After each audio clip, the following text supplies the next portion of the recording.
Salam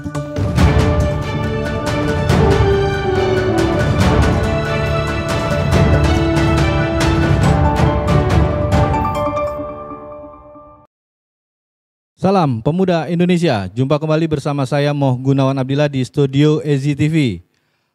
Isu atau tema malam ini juga memang sangat-sangat berkaitan dengan yang namanya pencapresan di 2024. Di mana ada banyak rumor dan isu yang sangat-sangat begitu panas, terutama dari kelompok elit PDIP, kelompok Gerindra, Nasdem, dan partai-partai lainnya. Hadir di studio EZI TV, kita sapa satu persatu tokoh eksponen pemuda Indonesia. Ada Bung Muhammad Raufik, selamat malam Bung. Ada Bung Awi, Suawi, selamat malam Bung. Selamat malam, Assalamualaikum warahmatullahi wabarakatuh. Oke pemirsa EZI TV, jadi situasi menuju 2024 memang sudah di depan mata. Di mana di akhir Desember 2023 juga ada pendaftaran para peserta pemilu, ada DPRD, bahkan presiden. Dan menjelang di 2024 sendiri beberapa tokoh memang sudah masuk dalam radar partai-partai. Ada Prabowo Subianto, Erlangga Hartarto, ada Puan Maharani, dan terakhir ada Bung Anies Baswedan. Jadi kita akan fokus kepada Bung Anies Baswedan, Bung Raufik. Jadi kita langsung saja kita tanya-tanya pandangan Bung Raufik tentang sosok Anies Baswedan yang baru beberapa waktu lalu dicalonkan capres oleh Partai Nasdem. Silakan Bung Raufik. Assalamualaikum warahmatullahi wabarakatuh. Perkenalkan saya Muhammad Rafiq Perkasa Alamsyah. Kebetulan saya Ketua Umum Ikatan Pemudi-Pemudi Minang Indonesia. Dan juga kemarin di tim Jokowi, di tim kampanye nasional Jokowi, dan salah satu Ketua Umum Ormas Relawan Pemenangan Jokowi, Aliansi Masyarakat untuk Nawacita. Begini, moderator. Kita langsung aja, terima kasih atas waktunya. Ini menarik terkait kemarin deklarasi calon presiden oleh Partai Nasdem, dengan mengusulkan Anies Baswedan. Kalau bicara soal sosok figur Anies Baswedan, saya sendiri juga mengenal beliau waktu di Pilkada DKI. Kebetulan saya juga timnya beliau di DKI dulu. Nah, kalau menurut kami yang kemarin bagian dari beliau, ada satu hal kekurangan beliau, melupakan jasa orang. Setelah menang, kami kebetulan kita bergerak memenangkan Anies itu kemarin di DKI atas nama Minang. Itu relawan Dunsana Anies Sandi. Kebetulan saya dimasukin sebagai salah satu dewan pakar. Setelah menang kita nggak pernah lagi komunikasi, dan bahkan audiensi pemuda Minang aja tidak ditanggapi beliau gitu. Ini salah satu kelemahan beliau yang kita nilai kemarin. Kalau dari sisi kompetensi kita akui beliau bagus. Beliau juga akademisi, bekas menteri ya kan. Cuman kan salah satu kriteria capres ini yang kita lihat kan juga adab, moral, akhlak ya kan, perilaku ya kan. Apalagi dalam konteks keislaman, Rasulullah itu besarnya karena perilakunya, adabnya, akhlaknya. Gitu. Nah ini salah satu sisi kurang mengenai beliau gitu. Dan saya mau jujur ya, karena kita hidup di DKI sebagai aktivis di lapangan, kalau dibandingkan prestasi saya melihat lebih bagus Pak Ahok. Contoh kecil ya, karena kita orang Minang banyak di pasar. Zaman Pak Ahok kita kalau ke Tanah Abang tuh nggak ada macet. Begitu berubah Pak Anies macet. Ini Gus ya, dalam pandangan saya, karena memang di Jakarta ini komunitas Minang itu banyak di pasar-pasar. Dan selain kemacetan juga fasilitas untuk para pedagang-pedagang yang kemarin mendukung itu juga kurang. Yang kedua dari segi infrastruktur juga masih bagus Pak Ahok. Saya jalan di Sudirman Tamrin masa ada, ya gitulah ya jalannya, nggak bersih gitu. Banjir juga, yang janji rumah 0% juga. Ditambah lagi ini sekarang polemik masalah Formula E. Ini saya jujur aja, gitu. Terlepas kita mungkin nggak bareng sama beliau kan. Dari sisi itu kita melihatnya seperti itu. Kalau dari sisi lain kita akui intelektualnya, tutur katanya itu bagus, kita akui. Ibadahnya secara agama bagus. Nah, itu saja dari sisi kekurangan beliau. Dan menurut saya itu kalau untuk sebagai sosok yang akan menggantikan Jokowi belum pas. Belum pas. Kita kunci menggantikan Jokowi belum pas. Nanti kita akan lebih tajam dan lebih kita bedah lagi sosok Anies Baswedan. Kita ke Bung Awi. Jadi sebagai tokoh eksponen pemuda Indonesia sekaligus juga sebagai kader Golkar, melihat Anies Baswedan dicalonkan capres oleh Partai Nasdem, pandangan dan tanggapannya Bung Awi seperti apa? Terima kasih Mas Gun. Saya perlu sampaikan terlebih dahulu bahwa Golkar itu masih memutuskan Airlangga Hartarto sebagai calon presiden Republik Indonesia tahun 2024 yang akan datang. Dan sejauh ini belum ada perubahan. Jadi sebagai kader ya saya tetap istiqomah di situ. Yang kedua, terkait dengan pencalonannya Pak Anies sebagai capres dari Nasdem, satu, ya Nasdem ini kan tidak bisa mengusung calon presiden sendirian. Itu pertama. Dan kenapa Nasdem misalnya mengusung Anies misalnya, saya tidak tahu apakah ada barter misalnya siapa yang di DKI Jakarta, kayak gitu. Bukan hanya semata-mata misalnya mendukung Anies sebagai calon presiden, tapi barangkali juga mempersiapkan siapa sebagai calon gubernur DKI Jakarta, kayak gitu. Ini barangkali paket. Biasanya kan Pak Surya Paloh ini kan cukup lihai dalam hal-hal seperti itu. Nah, yang berikut tentu Nasdem juga harus membangun koalisi, berkomunikasi dengan partai-partai lain, karena dia tidak bisa mengusung sendirian. Dalam hal ini ya tinggal mau mengikuti kesamaan platform atau kesamaan kepentingan, kan itu saja. Kalau kesamaan kepentingan ya bisa dicari di antara kepentingan-kepentingan yang beririsan. Kalau kesamaan platform ya tentu partai tengah lah ya, yang memungkinkan untuk itu, karena situasinya ya secara platform kan bagaimanapun Nasdem ini kan anak usaha Golkar kan, dalam sejarahnya kan begitu.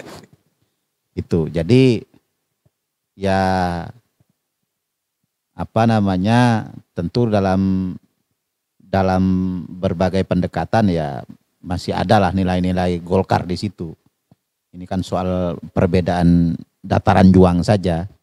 Itu Mas Gun. Oke, Bung Abi. Balik lagi ke Bung Rafiq. Jadi banyak pihak yang memang masih pesimis terhadap Anies Baswedan untuk bisa sampai maju ke capres. Tadi Bung Awi juga udah bilang bahwa Nasdem harus berkoalisi lagi supaya bisa dapat tiket untuk menjadi capres nanti. Cuma kalau saya lihat ini baru-baru ini kan KPK juga sempat kontroversial kan. Begitu dipanggil KPK, Anies Baswedan memang setelah beberapa jam dia akhirnya keluar lagi. Bahkan ada informasi dari 5 komisioner KPK, 3 setuju Anies ditangkap, 2 tidak. Tapi lagi-lagi keanehannya begini nih, Bang Rafiq ya. Jadi kenapa hanya fokus tentang misalkan korupsi e-formula selama 5 tahun Anies menjabat? Ini kalau saya lihat memang korupsi-korupsi lain tuh seperti tak tersentuh dan ada apa ya? Seperti apa? Nggak kelihatan. Padahal tandanya sudah jelas dengan 2 pengurus PSI mendukung Anies itu udah ada tanda sebenarnya. Ada apa? Ada perjanjian apa? Ada kong kali kong seperti apa? Karena kalau saya lihatnya ada keanehan lah di pertumbuhan dan pembangunan di DKI Jakarta ini, tapi KPK tidak menyasar atau tidak menyelidiki korupsi-korupsi lain. Hanya e-formula. Silakan Bung Rafiq. Ya, terima kasih. Ini menarik. Yang pertama saya melihat ya, kemarin deklarasi Capres itu ada hubungan dalam konteks masalah dugaan kasus korupsi di KPK. Makanya dilaksanakan dengan terburu-buru, bahkan tidak mempertimbangkan empati. Kalau dalam Jawa, tepa saliru. Di saat bangsa Indonesia lagi berduka dengan kasus supporter Arema Malang di Malang. Saya rasa itu nggak pas momennya kita membicarakan politik, apalagi dalam konteks politik praktis untuk di 2024. Pencapresan di tengah duka itu ya? Iya, pencapresan di tengah itu enggak pas. Makanya kita menilai ini ada apa. Sebelumnya kan ada kejadian yang berkaitan dengan dugaan korupsi Anies ya kan. Saya menilai mungkin itu ada hubungannya ya. Dilakukan terburu-buru. Sehingga kalau beliau sudah resmi diusung sebagai capres Nasdem, tentu KPK akan tidak punya keberanian seperti kemarin. Dia akan menghitung lagi. Takut nanti dituduh kriminalisasi hukum lagi sama pendukung Anies kan gitu. Nah masalah Formula E ini kan kita tahu. Ketua panitianya pun dari kader Nasdem kan. Nah tadi bicara masalah kasus-kasus sebelumnya. Ya saya nggak paham ya. Karena saya nggak pernah masuk ke ranah KPK. Ya bisa saja mungkin bukti-buktinya kurang kuat. Nah kalau yang Formula E ini kalau saya melihat sesuai dengan analisa Pak Prof itu ya dari kampus Unpad ya. Memang kelihatan sekali, dugaan korupsi itu kelihatan sekali. Dana yang dipakai dari bank sebagai hutang setelah itu dibayar oleh APBN itu sudah secara mekanisme untuk pembelanjaan di Pemprov DKI itu udah menyalahi aturan kan. Saya melihatnya ada unsur itu gitu. Makanya cepat. Jadi ini kan nggak bagus ke depan. Akan ada nanti muncul kasus-kasus seperti ini ke depan. Jadi kalau kita mau aman dari kasus korupsi, misalnya kita korupsi duit 1 triliun. Langsung nyapres. Ya cukup 500 M kasih partai, kita didukung jadi capres, KPK penegak hukum nggak berani. Ini kan nggak bagus ke depan. Nah kalau saya sih berharap KPK nggak usah takut. Karena seperti Gus Awi bilang tadi, dia belum resmi sebagai capres. Karena masih kurang. Syarat beliau kan masih kurang. Nasdem cuma berapa persen. Itu. Nah jadi kemarin itu mempertontonkan edukasi politik yang tidak bagus buat masyarakat. Dan bisa memperlemah supremasi hukum. Kecuali sekarang KPK cepat action. Kalau kami berharapnya dan mendukung KPK nggak usah takut. Saya rasa banyak yang berpandangan sama saya. Mungkin itu, Pak. Oke, Bung Rafiq. Balik lagi ke Bung Awi nih, Bung Awi. Tadi udah lihat pandangan bagaimana Bung Rafiq menggambarkan untuk bisa menyemangati KPK. Jangan pernah takut meskipun sudah dicapreskan oleh salah satu partai. Cuma kan pro kontra mengenai Formula E, terus para buzzer juga memang saling hantam kalau saya lihat. Anies dibilang dikriminalisasi lah, sementara dari pihak yang satu lagi juga informasinya udah sangat kencang bahwa Anies akan ditangkap KPK. Nah, melihat fenomena ini, apakah masih bisa Anies untuk akan dapat itu tadi tiket? Karena banyak juga yang banyak yang taruhan. Kalau Anies bisa sampai jadi lolos untuk tiket capres, mau dikasih Alphard gitu. Banyak orang-orang yang bertaruh seperti itu. Silakan, Bung Abi. Ya, masalah hukum di Indonesia ini kan selalu bahasa umumnya itu kan tajam ke bawah, tumpul ke atas ya. Dalam hal ini misalnya ya KPK juga termasuk bagian dari itulah menurut saya. Jadi kalau mengutip omongannya Fadlizon itu kan KPK ini bukan lembaga hukum tapi lembaga politik kan kayak gitu. Jadi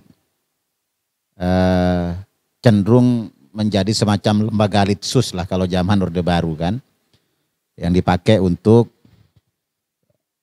melumpuhkan orang atau kelompok-kelompok tertentu yang tidak sejalan atau mengganggu kepentingan suatu kelompok misalnya.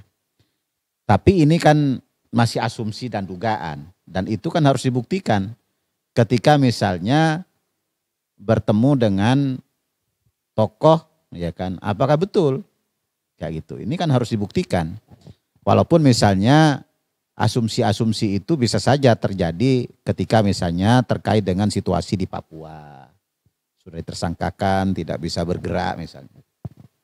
Jadi keraguan-keraguan itu ya boleh jadi seperti yang disampaikan oleh sohib saya Bung Rafiq tadi, bahwa ya kalau mau bebas dari hukum ya nyapres saja begitu ya. Ini kan apatisme publik ya, kayak gitu. Karena kan ya kan sudah makin kelihatan bahwa penegakan hukum kita ini kan tebang pilih tebang itu kan sangat nyata dalam banyak case ya, dalam banyak kasus kayak gitu. Tapi memang ya sekali lagi keberanian, ketelitian, dan tentu saja bukti-bukti yang cukup itu akan sangat menentukan langkah yang harus diambil. Tapi kalau misalnya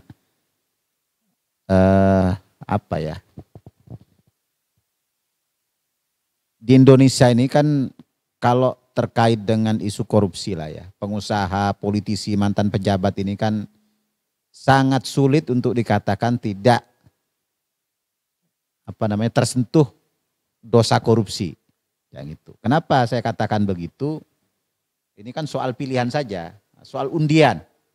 Nah, siapa yang diundi dan di situ nomornya keluar kan itu aja. Kenapa saya katakan begitu? Ya mengelola keuangan negara sedemikian besar, terus untuk melakukan program kegiatan selama 5 tahun misalnya. Dan harapannya misalnya hasil audit BPK misalnya itu sebagai rujukan. Tapi toh misalnya kayak Papua itu kan WTP selama beberapa periode. Tapi nyatanya kan juga kemudian ada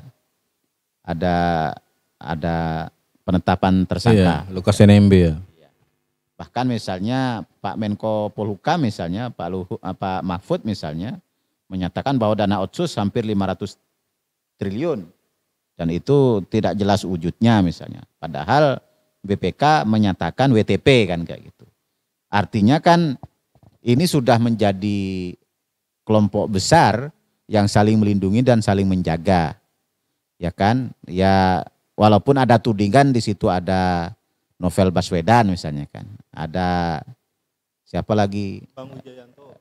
ya kelompok-kelompok yang dianggap menjaga Anies selama ini misalnya. Tapi kan itu masih tudingan, tidak bisa dibuktikan. Nah, tinggal kan bagaimana pembuktiannya kayak gitu. Jadi kan asumsi maupun gerakan-gerakan buzzer ini kan ya semua bisa mengerahkan itu. Tapi kan pada akhirnya ya cukong lagi yang menang kalau itu yang diikuti. Pertanyaan pentingnya adalah ini kan masih ada dia sampai tanggal 16 ini kan, 16 Oktober. Sementara Jumat Keramat masih ada 2 kali nih. Tanggal 7 dan 14.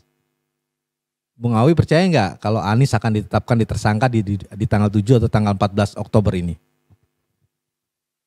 Saya tidak yakin KPK itu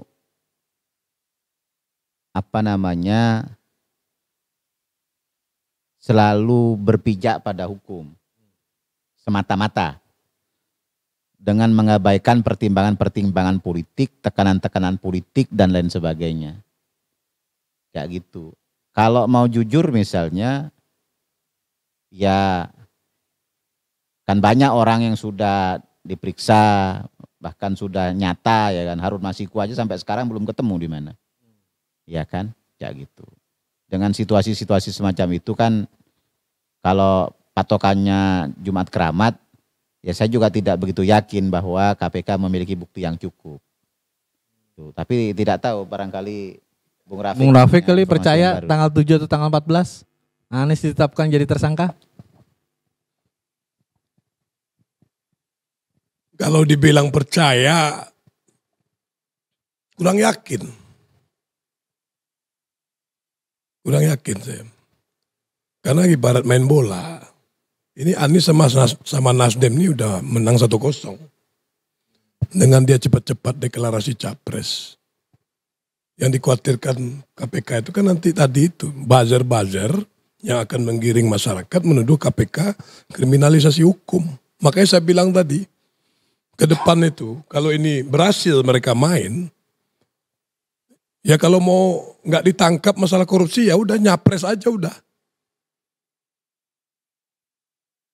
Nah di sini kita uji keberanian KPK. Keyakinan saya KPK bakal berani gitu ya 60% lah. Kalau Gus Awi 30 saya 60 lah ya kan. Nah gitu. Nah kriminalisasi politik, kriminalisasi hukum, politisasi hukum. Kalau saya nggak sepakat dengan Fadlizon yang bilang tadi seperti Gus Awi bilang KPK sebagai alat politik, saya juga nggak sepakat. Contohnya KPK kemarin-kemarin kita lihat berani menangkap menteri-menteri Jokowi kan gitu. Mulai dari Pak Romi, Setia Novanto, Ketua Umum Partai Pendukung, ya kan. Dan terakhir kemarin Menteri Sosial Julian Batubara gitu. Ya, tapi Pak Jokowi ngeri nggak sih dengan menteri-menteri yang Nasdem yang masih ada di kabinet? Ini yang saya kemarin bilang. Bisa jadi ada pemutaran modal untuk Anies Baswedan. Saya kan pernah ditanya karena saya tim Jokowi, Mas, gimana itu posisi Menteri Nasdem? Yang pertama saya bilang kalau tahu diri, pakai akal, ya jangan nunggu di reshuffle, mundur.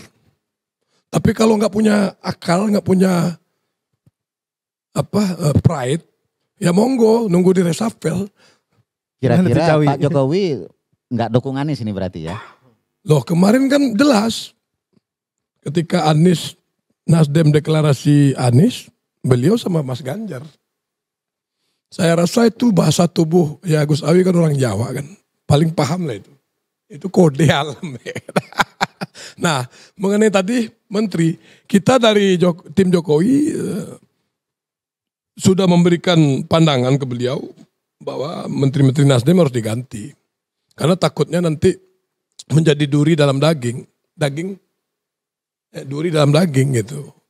Sehingga nanti landingnya beliau nanti di 2024 nggak bagus gitu. Dan juga Menteri-Menteri Nasdem ini juga prestasinya juga nggak bagus-bagus amat lah. Nggak bagus-bagus amat saya lihat yang dari 3 ini. biasa-biasa aja. Malah kalau Menteri Pertanian saya anggap rapor merah. Karena kami banyak juga di lapangan melihat masalah-masalah program pertanian kan. Dan ya tadi saya pesan saya jelas aja, kalau tahu diri, punya akal, mundur. Daripada nanti di resapel kan malu.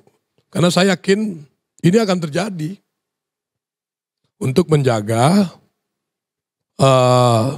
kinerja Pak Jokowi ke depan.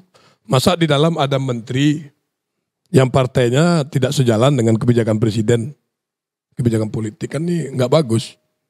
Dan masih banyak kok kader-kader tokoh-tokoh nasional lain yang layak untuk menempati posisi menteri-menteri Nasdem yang saya anggap biasa-biasa saja. Gitu Mas. Oke, Kecawi nih. Jadi Menteri Nasdem ini kan menteri-menteri yang sangat vital kalau saya bilang kan. Ada Menteri Komunikasi kan, Johnny J. Plate. Ada Siti Nurbaya, Menteri Kehutanan dan Lingkungan Hidup. Ada Syahrul Yassin Limpo kan, Menteri Pertanian. Ini menteri-menteri yang memang menteri yang seperti apa ya, vital dan luar biasa. Bagaimana Barito Group terkaya di Indonesia gara-gara hutan. Kan begitu. Jadi ini menteri-menteri kaya raya yang memang entah Jokowi tidak mencium atau KPK tidak mencium. Bagaimana jual beli izin area-area lahan hutan di seluruh Indonesia. Itu kan sangat-sangat luar biasa. Artinya dana-dana yang akan ke Anies Baswedan ini tuh sangat-sangat potensial dan luar biasa. Gimana Cawi? Saya tidak tahu apakah menteri-menteri itu nanti akan bekerja untuk Nasdem sepenuhnya. Dalam arti mencari pundi-pundi untuk Nasdem dan capresnya ya. Kalau itu betul tentu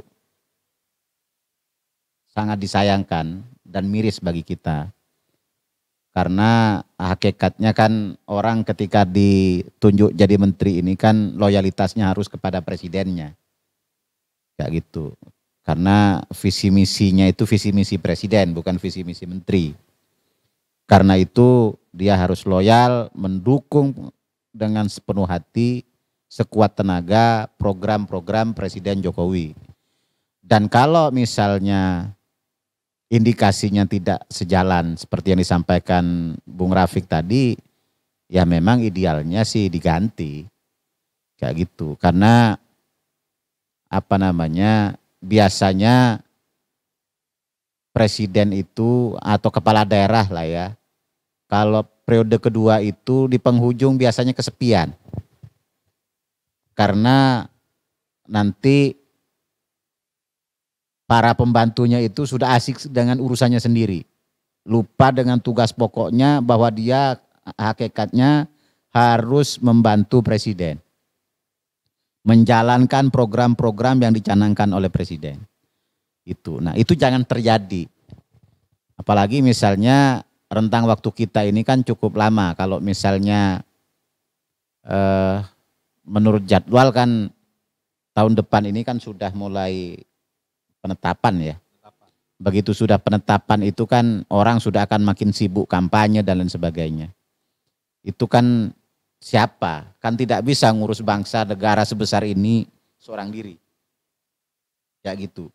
Atau kementerian itu tanpa nahkoda misalnya. Kayak gitu. Atau nahkoda senak perut, kan tidak bisa begitu.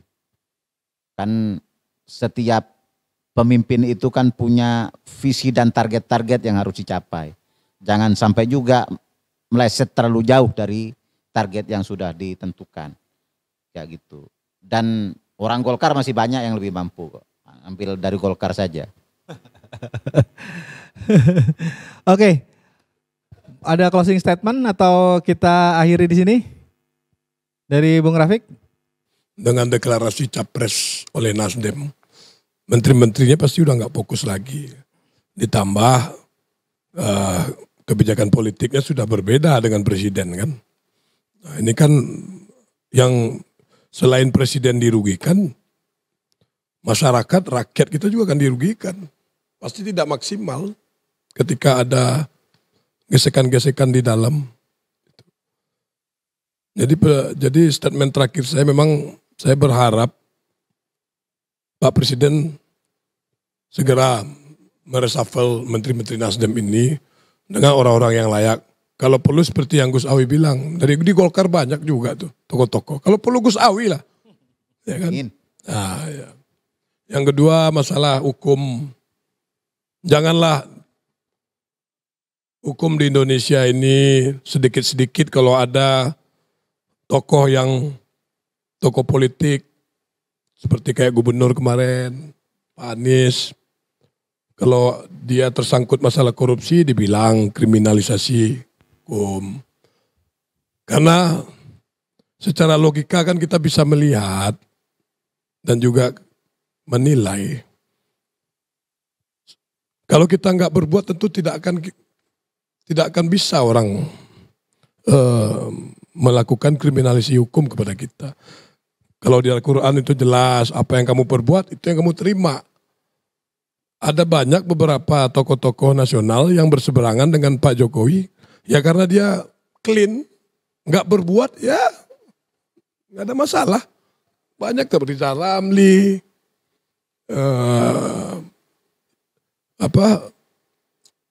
yang di UI itu Gus, Loki Gerung apa kan dia nggak pernah berbuat.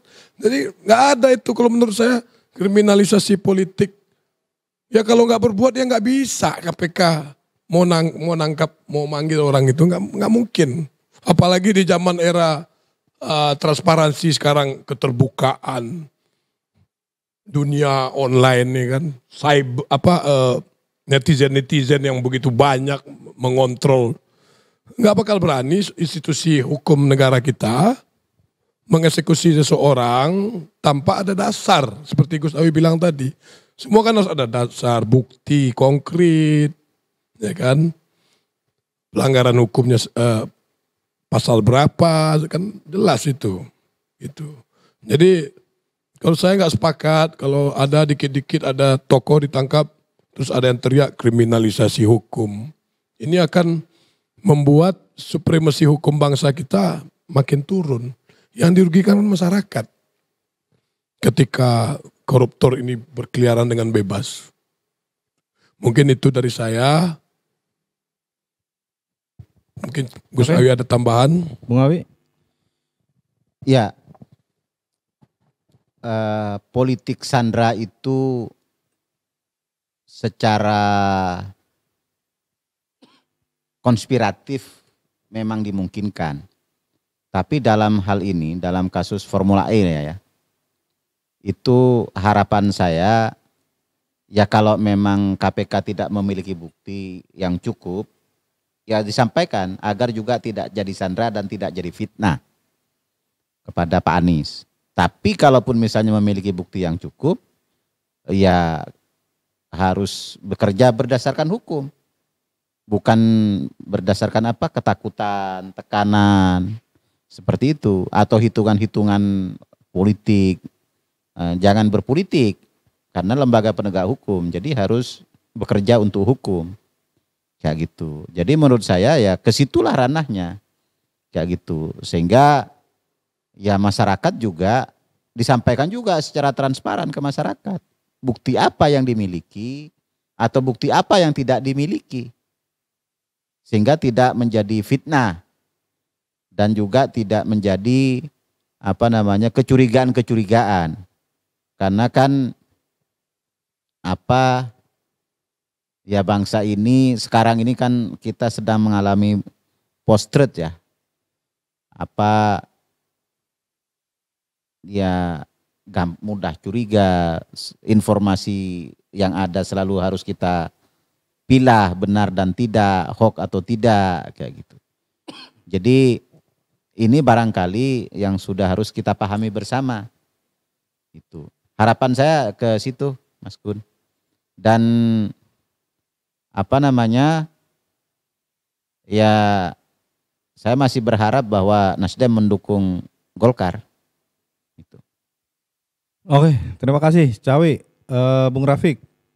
Selamat malam dan semoga bisa menjadi pencerahan kepada bangsa ini.